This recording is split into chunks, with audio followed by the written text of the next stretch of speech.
बचपन ਦੇ ਵਿੱਚ ਜਦੋਂ ਜਸਟ ਬੌਰਨ ਹੋਇਆ ਸੀ ਪਤਾ ਲੱਗਿਆ ਕਿ ਪੇਰੈਂਟਸ ਨੇ ਸਾਰੇ ਪੈਸੇ ਇਕੱਠੇ ਕਰਕੇ ਜੁਐਲਰੀ ਗਿਰਵੀ ਰੱਖ ਕੇ ਇੱਕ ਪਲਾਟ ਲਿਆ ਸੀ ਉਹ ਧੋਖਾ ਹੋ ਗਿਆ ਤੇ ਫਿਰ ਸੜਕ ਤੇ ਆਉਣ ਦਾ ਸਫ਼ਰ ਉਸ ਤੋਂ ਬਾਅਦ ਤੇ ਮੈਂ ਦੇਖਿਆ ਉੱਥੇ ਘੱਟੋ ਘੱਟ ਨਹੀਂ ਤਾਂ ਜਿਹੜਾ ਮੈਂ ਤੁਹਾਨੂੰ ਹਜ਼ਾਰ ਦੇ ਨੋਟ ਕਹੇ ਉਹ ਐਕਚੁਅਲ 'ਚ 250-300 ਪਾਰਟਿਸਪੈਂਟ ਸੀਗੇ ਜਿਹੜੇ ਹਜ਼ਾਰ ਰੁਪਏ ਪੇ ਕਰਕੇ। ਸਤਿ ਸ਼੍ਰੀ ਅਕਾਲ ਜੀ ਸਾਰਿਆਂ ਨੂੰ। ਹਰਪ੍ਰੀਤ ਖੱਟਰ ਮੇਰਾ ਨਾਮ ਹੈ। ਮੈਂ ਲੁਧਿਆਣਾ ਵਿਚ is non as the Manchester of Punjab, ਜੋ ਕਿ ਪਹਿਲਾਂ ਤਾਂ ਇੰਡਸਟਰੀਅਲ ਹੱਬ ਮੰਨਿਆ ਜਾਂਦਾ ਸੀ, ਪਰ ਅੱਜ ਸਾਰੇ ਪੰਜਾਬ ਦੇ ਨੌਜਵਾਨ ਪੀੜ੍ਹੀ ਜਿਹਦੀ ਇਸ ਧਰਤੀ ਨੂੰ ਬਹੁਤ ਜ਼ਿਆਦਾ ਲੋੜ ਹੈ, ਉਹ ਆਪਣੇ ਦੂਜੇ ਬਾਹਰਲੇ ਪੰਜਾਬ ਜਾਣ ਦੀ ਕੋਸ਼ਿਸ਼ ਕਰ ਰਹੇ ਹੈ। ਕੋਸ਼ਿਸ਼ ਕੀ ਕਰ ਰਹੇ ਉਹਨਾਂ ਨੂੰ ਇੱਕ ਪਾਥਵੇ ਉਹੀ ਨਜ਼ਰ ਆਉਂਦਾ, ਕਿਉਂਕਿ ਹੁਣੇ ਵੀ ਜਸਟ ਮੈਂ ਆਂਦੇ ਮੇਰੇ ਫਰੈਂਡ ਤੋਂ ਇੱਕ ਸਟੇਟਮੈਂਟ ਜੋ ਵਾਰੀ ਸੁਣੀ ਹੈ ਕਿ ਇੱਥੇ ਓਪਰਚੁਨਿਟੀਜ਼ ਦੀ ਬਹੁਤ ਜ਼ਿਆਦਾ ਘਾਟ ਹੈ। ਪਰ ਇਸ਼ੂ ਆਹੀ ਹੈ ਕਿ ਮੈਂ ਇੱਕ ਸੈਸ਼ਨ ਅਟੈਂਡ ਕੀਤਾ ਸੀ 2011 ਦੀ ਗੱਲ ਹੈ। IIT ਗੁਹਾਟੀ ਜਾਣ ਦਾ ਮੌਕਾ ਮਿਲਿਆ। ਮੇਰੇ ਕਾਲਜ ਵੱਲੋਂ ਮੈਨੂੰ ਸਪਾਂਸਰਸ਼ਿਪ ਮਿਲੀ ਸੀ ਕਿ ਮੇਰੇ ਕੋਲ ਇੱਕ ਆਈਡੀਆ ਸੀਗਾ ਬੀ ਪਲਾਨ, ਤੇ ਉਹਨਾਂ ਦਾ ਇੱਕ ਇਵੈਂਟ ਹੋਇਆ 10,182 ਪਾਰਟਿਸਪੈਂਟਸ ਚੋਂ ਮੇਰਾ ਸੈਕੰਡ ਰੈਂਕ ਆਇਆ ਉਸ ਬੀ ਪਲਾਨ ਇਵੈਂਟ ਦੇ ਵਿੱਚ, ਤੇ ਮੈਨੂੰ ਮੌਕਾ ਮਿਲਿਆ ਉੱਥੇ ਜਾਣ ਦਾ, obviously free of cost, because ਮੇਰਾ ਪੂਰਾ ਟ੍ਰਿਪ ਸਪਾਂਸਰਡ ਸੀ। ਮੇਰੇ ਨਾਲ ਮੇਰੇ 4 ਕਲਾਸਮੇਟ ਉਹ ਕਹਿੰਦੇ ਕਿ ਸਾਨੂੰ ਵੀ ਤੂੰ ਨਾਲ ਐਂਟਰੀ ਉੱਥੇ ਪਾਰਟਿਸਪੈਂਟ ਪਾ ਦੇ, ਸੋ ਦੈਟ ਸਾਨੂੰ ਕਾਲਜ ਵੱਲੋਂ ਅਟੈਂਡੈਂਸ ਮਿਲ ਜੂਗੀ ਤੇ ਵੀ ਕੈਨ ਰੋਮ ਅਰਾਊਂਡ। ਮੈਂ ਕਿਹਾ ਚਲੋ ਇਕੱਲੇ ਜਾਣ ਨਾਲੋਂ ਇੱਕ ਕੰਪਨੀ ਹੋਣਾ ਜ਼ਿਆਦਾ ਬੈਟਰ ਹੈ, ਬੰਦਾ ਫੋਟੋਜ਼ ਵਗੈਰਾ ਕਲਿੱਕ ਕਰਵਾ ਲੈਂਦਾ, ਬਿਕਾਜ਼ ਚਾਈਲਡਿਸ਼ ਮੋਮੈਂਟ ਕਈ ਵਾਰੀ ਤੁਹਾਨੂੰ ਬਹੁਤ ਜ਼ਿਆਦਾ ਕਿੱਕ ਦੇ ਦਿੰਦੇ ਆ ਕੰਮ 'ਚ। ਮੈਂ ਉੱਥੇ ਜਾ ਕੇ ਜਦੋਂ ਦੇਖਿਆ there was a podium full of students and participants. ਉੱਥੇ there was a researcher called Pranav Mistry. ਉਹਨਾਂ ਨੇ ਵੇਅਰੇਬਲ ਗੈਜਟ 6 ਸੈਂਸ ਡਿਵੈਲਪ ਕੀਤਾ, ਤੇ ਮੈਨੂੰ ਉਹਨਾਂ ਦਾ ਜੋ ਡਿਵਾਈਸ ਸੀ ਬਹੁਤ ਜ਼ਿਆਦਾ ਅਟਰੈਕਟ ਕਰ ਗਿਆ ਕਿ ਮੈਨੂੰ ਇਲੈਕਟ੍ਰੋਨਿਕਸ ਐਂਡ ਕਮਿਊਨੀਕੇਸ਼ਨ ਇੰਜੀਨੀਅਰਿੰਗ ਨਾਲ ਐਕਚੁਅਲ 'ਚ ਪਿਆਰ ਆਪਣੇ 4th ਈਅਰ 'ਚ ਹੋਣਾ ਸਟਾਰਟ ਹੋ ਗਿਆ।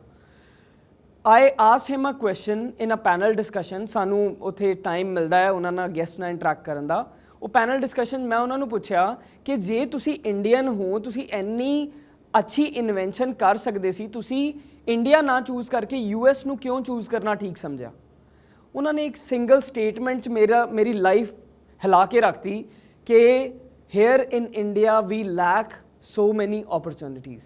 ਬਸ ਉਹ ਦਿਨ ਸੀ ਜਿਹਨੇ ਮੈਨੂੰ ਇੰਸਪਾਇਰ ਕੀਤਾ to do something else apart from just studies, ਕਿ why not create opportunities here rather than going anywhere and waiting for your time to come. देखो जर्नी मेरी भी बहुत ज़्यादा स्मॉल स्केल रही है। बचपन ਦੇ ਵਿੱਚ ਜਦੋਂ ਜਸਟ ਬੌਰਨ ਹੋਇਆ ਸੀ ਪਤਾ ਲੱਗਿਆ ਕਿ ਪੇਰੈਂਟਸ ਨੇ ਸਾਰੇ ਪੈਸੇ ਇਕੱਠੇ ਕਰਕੇ ਜੁਐਲਰੀ ਗਿਰਵੀ ਰੱਖ ਕੇ ਇੱਕ ਪਲਾਟ ਲਿਆ ਸੀ, ਉਹ ਧੋਖਾ ਹੋ ਗਿਆ ਤੇ ਫਿਰ ਸੜਕ ਤੇ ਆਉਣ ਦਾ ਸਫ਼ਰ। ਉਸ ਤੋਂ ਬਾਅਦ ਕਿੱਦਾਂ ਛੋਟੇ ਪਾਪਾ ਨੇ ਕੰਮ ਸ਼ੁਰੂ ਕਰਕੇ ਜਦੋਂ ਅੱਖਾਂ ਨਾਲ ਬੰਦਾ ਦੇਖਦਾ ਉਹ ਮੋਮੈਂਟਸ ਨੂੰ, ਤੇ ਹਾਰਡ ਵਰਕ ਦਾ ਅਸਲ ਮਤਲਬ ਉਦੋਂ ਸਮਝ ਆਉਂਦਾ ਹੈ ਜਦੋਂ ਛੋਟੀ ਉਮਰ 'ਚ ਤੁਹਾਨੂੰ ਕੋਈ ਕੰਮ 'ਚ ਪੈਣਾ ਪੈ ਜਾਵੇ। ਅਦਰਵਾਈਜ਼ ਆਪਣੇ ਨਾਲ ਦੇ ਬਹੁਤ ਬੱਚੇ born with a golden spoon, they come by car or bike or something and they travel everywhere you feel you want to travel। ਉਹ ਹਾਰਡ ਵਰਕ ਦਾ ਉਹ ਵਾਲਾ ਟਾਈਮ ਉਹਨੇ ਮੈਨੂੰ ਬਹੁਤ ਜ਼ਿਆਦਾ ਸਿਖਾਇਆ ਕਿ don't get dependent on anybody, because parents ਤੁਹਾਡੇ ਸਭ ਤੋਂ ਵੱਡੇ ਸਪੋਰਟ ਸਿਸਟਮ ਹੁੰਦੇ ਹੈ, ਬਟ ਜਦੋਂ ਤੁਸੀਂ ਕਿਸੇ ਚੀਜ਼ ਦਾ ਸਹਾਰਾ ਲੈ ਲੈਂਦੇ ਹੋ ਉਹ ਤੁਹਾਨੂੰ ਸਭ ਤੋਂ ਜ਼ਿਆਦਾ ਕਮਜ਼ੋਰ ਬਣਾ ਦਿੰਦਾ ਹੈ। ਆਪਣੀ ਲਾਈਫ ਤੋਂ ਸਿੱਖਿਆ ਮੈਂ। I had nothing in my hand. ਪਹਿਲੇ +1 ਦੇ ਵਿੱਚ ਜਦੋਂ ਗਿਆ ਕੰਪਿਊਟਰਸ ਦਾ ਬਹੁਤ ਜ਼ਿਆਦਾ ਸ਼ੌਂਕ ਪੈਦਾ ਹੋਇਆ, ਪਰ ਘਰੇ ਕੰਪਿਊਟਰ ਨਹੀਂ ਸੀਗਾ। ਕਾਲਜ ਦੇ ਵਿੱਚ ਹੀ ਐਕਸਟਰਾ ਟਾਈਮ ਸਟ੍ਰੈਚ ਕਰਕੇ ਪ੍ਰੋਜੈਕਟਸ ਬਣਾਇਆ ਕਰਦਾ ਸੀ। ਇਨਫੋਰਮੈਟਿਕਸ ਪ੍ਰੈਕਟਿਸਿਸ ਇੱਕ ਸਬਜੈਕਟ ਹੁੰਦਾ ਸੀ। ਉਸ ਟਾਈਮ ਦੇ ਵਿੱਚ ਮੈਂ ਸੌਫਟਵੇਅਰਸ ਡਿਵੈਲਪ ਕਰਕੇ ਆਪਦੇ ਸੀਨੀਅਰਸ ਨੂੰ ਵੇਚਣ ਦਾ ਇੱਕ ਕੰਟਰੈਕਟ ਆਪਦੇ ਨੇੜੇ ਸਾਈਬਰ ਕੈਫੇ ਵਾਲੇ ਨਾਲ ਕੀਤਾ। ਉਹ ਤੋਂ ਛੋਟੇ ਮੋਮੈਂਟਸ ਨੇ ਮੈਨੂੰ ਜਦੋਂ ਥੋੜ੍ਹੇ ਪੈਸੇ ਦੇਣੇ ਸ਼ੁਰੂ ਕੀਤੇ, ਉਹਨੇ ਇੱਕ ਇੰਸਪੀਰੇਸ਼ਨ ਆ ਦਿੱਤੀ ਕਿ you are capable to earn something rather than just spending. ਉਹ ਛੋਟੇ ਅਮਾਊਂਟ ਆਫ ਹੰਡਰਡਸ, ਪਤਾ ਨਹੀਂ ਕਦੋਂ ਥਾਊਜ਼ੈਂਡਸ ਤੇ ਲੈਕਸ ਬਣੇ। ਬਾਈ ਗੋਡਸ ਗ੍ਰੇਸ ਮੈਂ ਆਪਦੇ ਪ੍ਰੀ ਫਾਈਨਲ ਈਅਰ ਦੇ ਵਿੱਚ ਇੱਕ ਵੈਂਚਰ ਸਟਾਰਟ ਕੀਤਾ ਜਿਹਦਾ ਨਾਮ ਮੈਂ ਰੱਖਿਆ ਸੈਕਿਊਜੀਨੀਅਸ।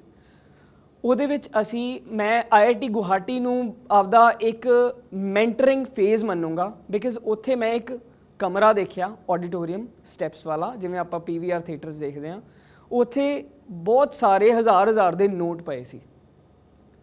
ਲਿਟਰਲੀ ਇਹ ਸੁਣਨ 'ਚ ਬਹੁਤ ਅਜੀਬ ਲੱਗ ਰਿਹਾ ਹੋਊਗਾ। 1000 ਇੱਕ ਸੀਟ ਤੇ 1000 ਦਾ, ਦੂਜੀ ਸੀਟ ਤੇ ਦੂਜਾ 1000 ਦਾ, ਆਲਦੋ ਹੁਣ ਤਾਂ ਬੈਨ ਹੋ ਗਏ। I am talking about 2010।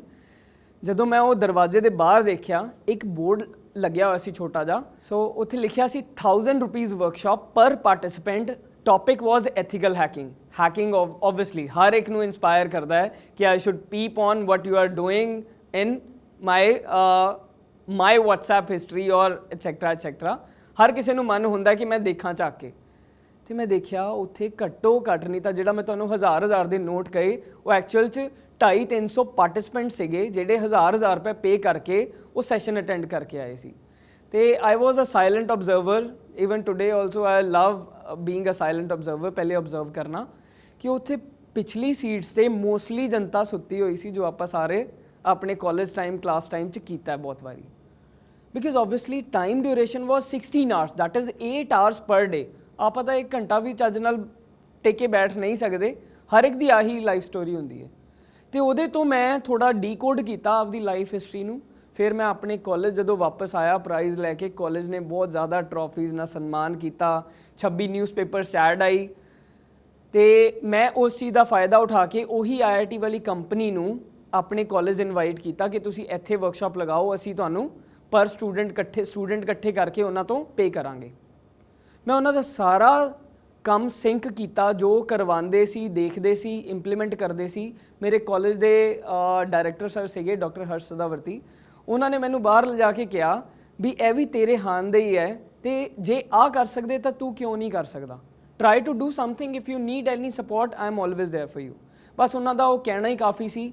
ਉਸ ਤੋਂ ਬਾਅਦ ਮੈਂ ਆਪਣੇ ਇੱਕ ਫਰੈਂਡ ਨੂੰ ਨਾਲ ਲਿਆ ਤੇ ਮੈਂ ਉਸ ਸੈਸ਼ਨ ਨੂੰ ਪੂਰਾ ਰਿਕਾਰਡ ਕਰਵਾ ਲਿਆ ਸੀ ਤੇ ਡੀਕੋਡ ਕਰਕੇ ਉਹਦੇ 'ਚ ਕਮੀ ਇੱਕੋ ਹੀ ਲੱਭੀ ਕਿ ਲੋਕਾਂ ਨੂੰ ਐਂਟਰਟੇਨ ਕਰਨਾ ਬਹੁਤ ਜ਼ਿਆਦਾ ਜ਼ਰੂਰੀ ਹੈ। ਐਂਟਰਟੇਨ ਕੋਈ ਆਪਾਂ ਉਹਨਾਂ ਨੂੰ ਮੂਵੀ ਜਾਂ ਸੌਂਗਸ ਨਹੀਂ ਦਿਖਾਣੇ, ਬਟ ਉਹਨਾਂ ਨਾਲ ਇੰਟਰੈਕਟ ਕਰਨ ਦੀ ਕੈਪੇਬਿਲਿਟੀ। ਉਹ ਓਬਵੀਅਸਲੀ ਇੱਕ ਬੰਦੇ ਨੂੰ 8 ਘੰਟੇ ਕੋਈ ਵੀ ਨਹੀਂ ਚੱਲ ਸਕਦਾ। ਆਪਣੀ ਆਹ ਵੀ ਟਾਕ ਬਹੁਤ ਛੋਟੀ ਜੀ ਹੈ ਤਾਂ ਕਿ ਤੁਹਾਡੇ ਨਾਲ ਇੱਕ ਕਨੈਕਟ ਬਣ ਸਕੇ। ਮੈਂ ਉੱਥੇ ਇੱਕ ਲਾਈਨ ਫਲੋਟ ਕਰਤੀ, 5 hackers on a common platform. ਵੱਡੇ ਪੋਸਟਰ ਛਪਵਾ ਲਏ ਉਹ ਫਾਇਰ ਵਾਲੇ ਫੌਂਟਸ ਦੇ ਨਾਲ, 5 hackers on a common platform. Social media ਤੇ ਉਹਦੀ ਐਡ ਚਲਾਤੀ, ਇਟ ਬੂਮਡ ਲਾਈਕ ਐਨੀਥਿੰਗ। ਸਾਨੂੰ ਦੂਰੋਂ ਲਖਨਊ, ਗੁਰਦਾਸਪੁਰ, ਵਾਰਾਣਸੀ, ਵਾਰੰਗਲ, ਚੇਨਈ ਸਾਰੀ ਜਗ੍ਹਾ ਤੋਂ ਕਾਲਸ ਆਉਣੀਆਂ ਸਟਾਰਟ ਹੋ ਗਈਆਂ। ਅਸੀਂ 1000 ਰੁਪੀਜ਼ ਦੇ ਵਿੱਚ 5 ਟ੍ਰੇਨਰ ਭੇਜੇ। ਉਹਨੂੰ ਡਿਵਾਈਡ ਕਰਕੇ ਮੈਂ ਦੇਖਿਆ, ਮੈਂ 2-2 2.5 ਘੰਟੇ ਇੱਕ ਟ੍ਰੇਨਰ ਨੂੰ ਦਿੱਤੇ ਤਾਂ ਕਿ ਇੱਕ ਟ੍ਰੇਨਰ ਨਾਲ ਜਿਹੜਾ ਟਾਈਮ ਹੈ ਉਹ ਬੱਚਿਆਂ ਦਾ ਲਗਨ ਨਾਲ ਬਣੇ। ਫਿਰ ਜਦੋਂ ਥੋੜਾ ਚੇਂਜ ਹੋ ਜਾਊਗਾ ਬੱਚੇ ਆਪਣੇ ਆਪ ਅਲਰਟ ਹੋ ਜਾਂਦੇ। This idea and philosophy worked like anything. Zero ਤੋਂ ਸਟਾਰਟ ਕਰਨ ਵਾਲਾ 300 ਤੋਂ ਜ਼ਿਆਦਾ ਪੇਡ ਵਰਕਸ਼ਾਪਸ ਡਿਲੀਵਰ ਕਰਕੇ I raised more than 2.5 CR in a span of 4 to 5 years, travel to all across the nation। ਉਸ ਤੋਂ ਬਾਅਦ ਫੋਰਫਰੰਟ ਆਪ ਸਾਹਮਣਾ ਪਿਆ ਬਿਕਾਜ਼ ਜਦੋਂ ਸਮਝ ਆ ਜਾਂਦੀ ਹੈ ਨਾ ਕਿ ਉਹ ਬੂਟਸਟ੍ਰੈਪ ਵੈਂਚਰ ਨੂੰ ਥੋੜਾ ਇੱਕ ਸਿਸਟਮੈਟਿਕ ਕੰਪਨੀ ਕਿੱਦਾਂ ਬਣਾਉਣਾ, because we use to spend a lot on them. ਉਸ ਤੋਂ ਬਾਅਦ ਉਹ ਸਾਰਾ ਸਟੇਜ ਆਪ ਟੇਕ ਓਵਰ ਕਰਕੇ ਬਾਈ ਗੋਡਸ ਗ੍ਰੇਸ ਮੈਨੂੰ ਇੱਕ ਸਟੇਜ ਤੇ ਦੇ ਨੇੜੇ ਵੀ ਖੜਨ ਤੋਂ ਬਹੁਤ ਜ਼ਿਆਦਾ ਡਰ ਲੱਗਦਾ ਸੀ। ਪਰ ਫਿਰ ਉਸ ਤੋਂ ਬਾਅਦ ਇੱਕ ਮੇਰੀ ਲਾਈਫ ਦੀ ਹੋਰ ਬਹੁਤ ਜ਼ਿਆਦਾ ਇੰਪੋਰਟੈਂਟ ਐਸਪੈਕਟ ਰਿਹਾ ਹੈ ਕਿ ਮੈਂ ਕਦੇ ਚੇਂਜ ਨਹੀਂ ਕੀਤਾ ਆਪਦੇ ਆਪ ਨੂੰ, ਰਸਤਾ ਕਦੇ ਨਹੀਂ ਬਦਲਿਆ।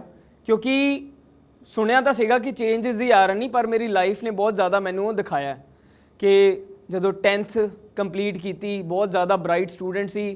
ਘਰਦਿਆਂ ਨੇ ਕਿਹਾ ਮੈਂ ਉਸ ਤੋਂ ਬਾਅਦ ਲੈ ਲਈ ਕਾਮਰਸ ਕਿਉਂਕਿ ਮੈਂ ਆਪਦੇ ਆਪ ਨੂੰ ਬੈਂਕ ਮੈਨੇਜਰ ਬਣਿਆ ਦੇਖਣਾ ਚਾਹੁੰਦਾ ਸੀ।